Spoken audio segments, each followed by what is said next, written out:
What's up, friends? Welcome to Shawn's Riff Time Machine again. Hope everybody's having a wonderful day. This week I've got a slightly different fiddle on the lap. This is my Ibanez 5-string bass. And we need it to talk about today's musical influence, and that is the mighty Lemmy Kilmister from Motorhead. I'm a big fan of Motorhead. They're an iconic hard rock / heavy metal band. They kind of dip in and out of both of those genres constantly. They have an iconic sound that kind of like AC/DC never really changed much, but they're important and much loved in the music world, the heavy music world. So Lemmy famously roadied for Jimi Hendrix, ended up joining a band called Hawkwind in the early 70s, and then formed Motorhead in the mid-70s. They've had quite a few members in. He's the only consistent member, but there's been a lot of fantastic musicians coming in and out of that band. Fast Eddie Clarke and Mickey D, some incredible musicians. I've had the pleasure of seeing Motorhead twice. I saw them back in 2003 when they opened for Iron Maiden. That was the first time I ever saw them. That was an amazing show. We had seats. It was kind of like you saw an amphitheater here in Salt Lake. Down in Phoenix, maybe it was the Cricket, some amphitheater, something or other. So we had seats there, and they came out, and they tore everybody's faces off, and then just left the instruments on the stage to feedback while they walked off. And I was like, that's rad. One of the loudest bands I've ever heard in that capacity. They were louder than Iron Maiden was, which usually doesn't happen for a supporting act, right? And then I saw them a number of years later here in Salt Lake at a club show. And their catalog is fantastic. I only knew the song Ace of Spades when I was younger, heard it on the radio. That's the song I'm going to play today. It's the very first Motorhead song I ever heard. And then in high school, when I was a senior, I bought a best of Motorhead's, like a Grace Hits album, and found out a bunch of other tracks I really like Overkill and Iron Fist. And their catalog is large. It's very, very good.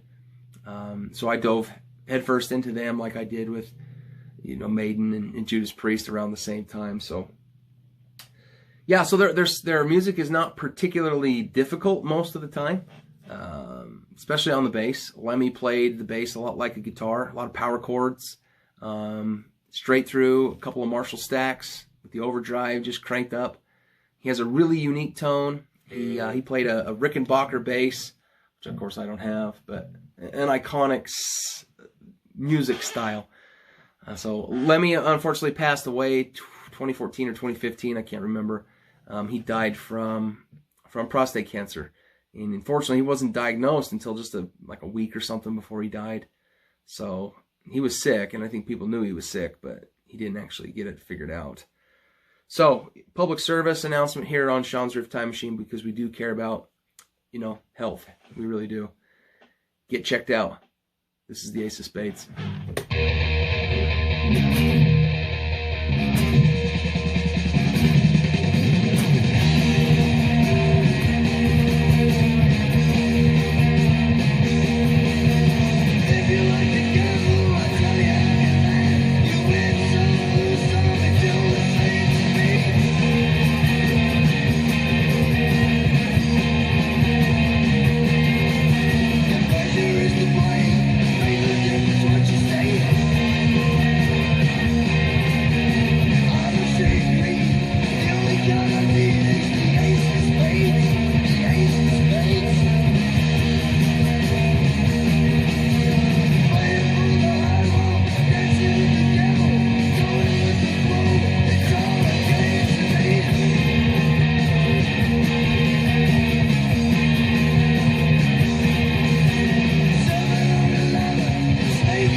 The Ace of Spades.